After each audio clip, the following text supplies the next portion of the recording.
Okay, hello. My name is Juliana, and I'm currently teaching in Singapore Polytechnic School of Media Arts and Design. So I have one daughter, and she is 8 years old this year. Hi everyone, I'm Clarice, and I'm also a lecturer at Singapore Polytechnic. I have 2 kids. The older one 6, and the younger one is 4. Welcome to our Uncut Delivery. So I don't know why they're bringing this very strange looking baby to me. It feels very strange. What am I supposed to do with this? So it's time to release the newborn days. Among the two of you, that is now your child. So we'll have you name it and treat it like your actual child for the rest of good the grief. video. Yeah, you can have this. So I don't know what to name this thing. It doesn't really look like a baby. You know, I actually only named my daughter, I think about 2 months after she was born. Really? Yeah, because we had a couple of options. Mm-hmm. And then my husband wanted to call her Jane, Mm-hmm. of which I was like, no, Jane, plain Jane. Oh gosh. And so we had a couple of options and we couldn't decide. We thought we Mhm. would see like the temperament of the child after she was born. So was Emily on the list at all or not? Yeah, she was. Okay, She was. so was one of the shortlisted names, Yes, except for yeah. Jane. Jane was a no-go. Yeah, Jane was the deleted one. Okay, so we could name her Jane. This could be Jane. This is our baby Jane.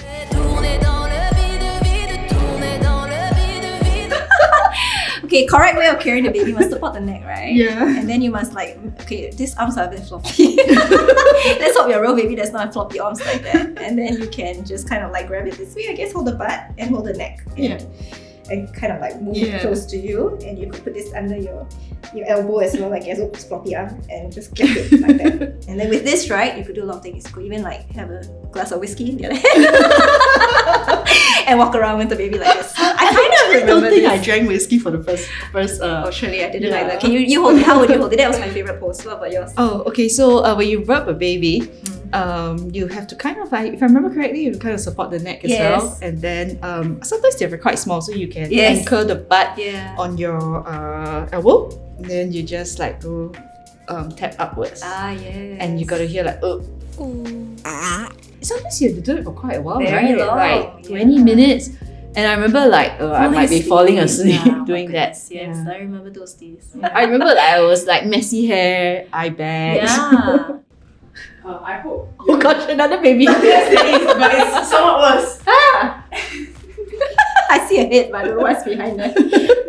Oh, even small. Oh, the umbilical cord. Oh! Okay. Oh, so cute! There's something else coming. Can you see? It's coming out Is from it the an belly. umbilical cord? There's some words on it. I don't know whether you can see. Assumptions. Assumptions. I think. Assumptions. Assumptions. Okay, and I'm supposed to pull it out and read, is it? Okay, so the first one says, "Oh my goodness, it's like a ticker tape." Parents have zero time for social life. True or Oh, false? definitely true. Yeah, surely. Yeah. No time to even sleep, man, or eat or go to the toilet. Yeah, especially newborn parents. Okay, but it gets better Yeah. when you hit like 3, Yeah. 2 or 3. But I guess it gets better. you have to deliberately plan for the social time. Yes, Yeah. yes, you do. Of course not. Oh, I was just going to say, I think true. Really? I've totally become so naggy since. I don't think I'm a naggy person, but I have totally become naggy, unfortunately. I think I got very anxious Okay. with everything. Yeah, so then doesn't that make you naggy? Yeah. Or like just I felt that I got more micromanaged after I became a mom. Yeah. Yeah. The other thing I felt I've become more of is judgmental. I'm like very jujudgmental now. I feel that. I mean, last time it was more like, okay, I live and let live, do whatever you want. But now if I see like a parent that is parenting in a way that I don't really think is good for the child, I feel like they are bad parents. I feel so bad saying this.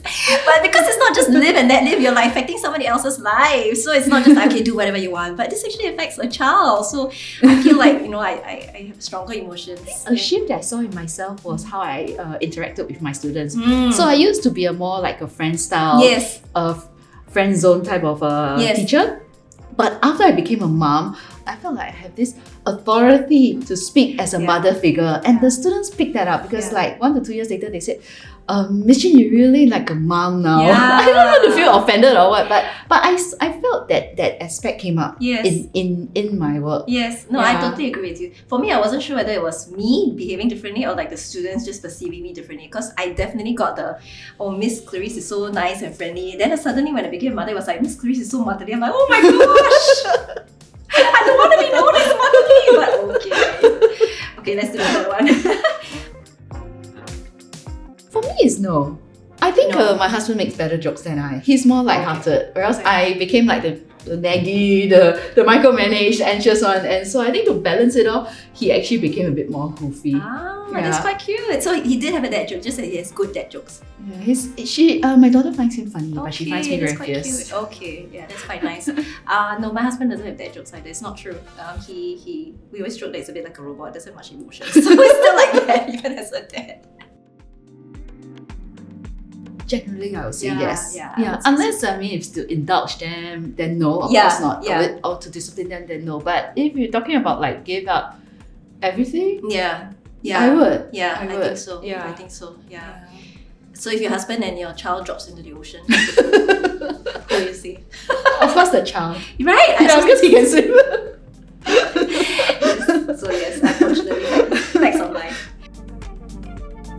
It's never easy, I Yeah, think. it's Yeah, it's false. Yeah. I think even if this was shortened to being a parent is easy, it would still be a false. Mm. Don't even talk about good or bad, like being a parent is just difficult all around. What do you think is the hardest thing about being a parent?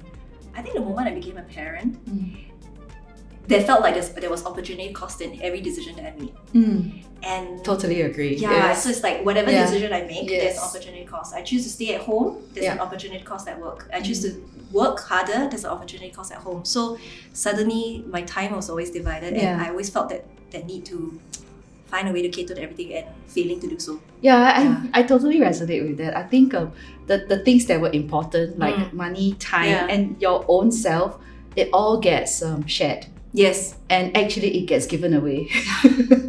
So whatever I earn, I could always use it for my own pleasure, even holidays or clothes and everything. But now it's going to the child. And even I think freedom, which was very, very important to me, the freedom to choose what I wanted to do and everything. And now there's that consideration that I should make a decision with her as a consideration. Yeah, totally. Oh, definitely. Always. Yeah. Yes, it's always. very, very, it's like, I feel like now I can live without a lot of things, but I really desire to have me time and I really desire to have a break. Yes. Like, I think the best gift isn't about having a good meal or anything. I just want to go traveling on my own again, or I just want to do what I want to do on my own. Yeah. You know what gets keeps me going? Sometimes me and my husband will often we talk about like what we'll do after the kids move out.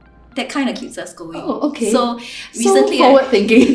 So recently, I found an article on The Guardian about this older couple who are now empty nesters because their children moved out. They went to uni and stuff, and they moved to Venice to work from home there. So you think of the digital nomads, right? You think like a young person thing, but these were like men, a couple in like their 50s or 60s who went to Venice to be a digital nomad. And I was like, I sent it to my husband. I was like, whoa, this is something we can do one day when the kids are out of the house.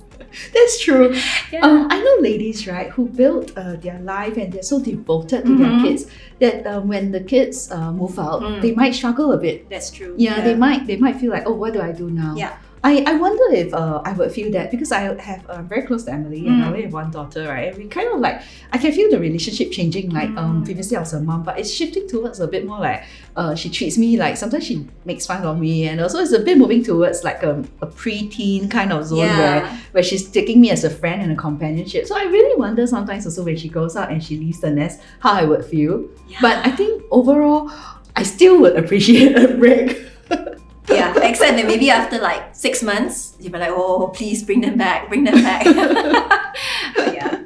Miss Juliana, the baby you have, right? It has a secret two notes inside the head. Oh my We God. want you to read it out and don't show Miss Clarice. So you don't read it out, just read it to yourself, and then you will show read it to Miss Clarice. Okay, so don't see. Okay, I don't see. How is that so difficult? What are your acting skills like? Okay. carrying a baby, rocking to sleep. 2 words. Rocking. Second word is rocking. Baby. Second word is baby. Okay. First word is baby. Okay. Walking. What's that? Crawling. Trying to get away. Running away. Come back, baby. One. Okay, let's start again. Okay. 2 words, right? 3 words. Oh, okay, 3 words. Okay. First word, baby. Okay. The third word, singing, lullaby, eating, drinking milk, breast milk, feeding, weaning. Okay, baby like weaning. Yes! Oh my gosh. I'm surprised I got that. What is this? It's hard, right? Yeah. Let. Oh my gosh. Okay, no, I would not have gotten that. Okay, wow. Okay, yes, Okay. baby like weaning. Okay, yes. Okay. Second one. Okay. 3 words. Umbilical cord. Wait. So this is the first word. The first word is umbilical. First word is cord. Okay. Cutting yourself. Cutting yourself. Blood. Okay. Second word is blood.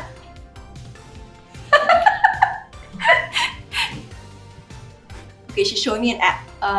Bank. DBS Bank. Okay. Third word is bank. Cord blood bank. Cord blood banking. Yes! I'm so glad. I can't believe we got that. Okay, that was slightly easier than the first one. Yeah. Okay.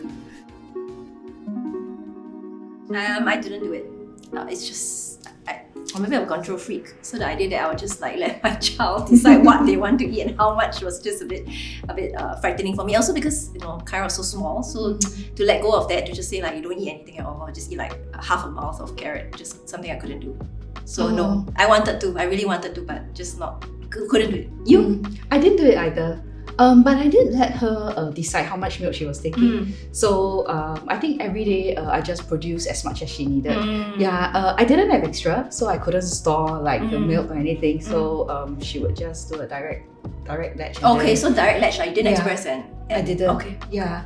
In terms of food, actually, thankfully, she picked up. She ate quite well. So she actually enjoyed food more than milk. So at the 6-month mark, she was just eating quite a lot. Oh, so good. Yeah. It's such a joy and envy. My second one's like that. He like eats everything and eats like he really enjoys his food. Like can really tell, right? He likes new flavors. He likes trying new food. So it's such a joy to feed. But my older one is, she's still a pain. That day we went to a fried chicken store and she was like, this fried chicken is not like the usual fried chicken. She refused to eat it because she kept saying it was spicy, but obviously it was not spicy. So but such taste buds even. Yeah, she's already 6, so it's okay. Trials and tribulations. Time we weren't considering so much about it. Yeah. So it's just kind of like more like information. And right. Okay. Yeah, I heard about it as well. My sister did it. So my sister told me about it. She banked her cord blood and she told me about this and I went to research a little bit. But very honestly, then there was just so many competing investments and financial things that we needed to pay for. House was coming in, renovation. So at the point just felt like financial outlay that we couldn't really afford. But now like looking back, I still feel like what if let's say one day there's something that I could have helped with and we don't have that cord blood now, would I have this like what if moment? So I don't know. I mean, if I could rewind time back and we had the kind of finances that we had now, maybe I'll make a different decision. I think for me it was more of a lack of information. At that point I think like you said, your mind is very busy with a lot of things.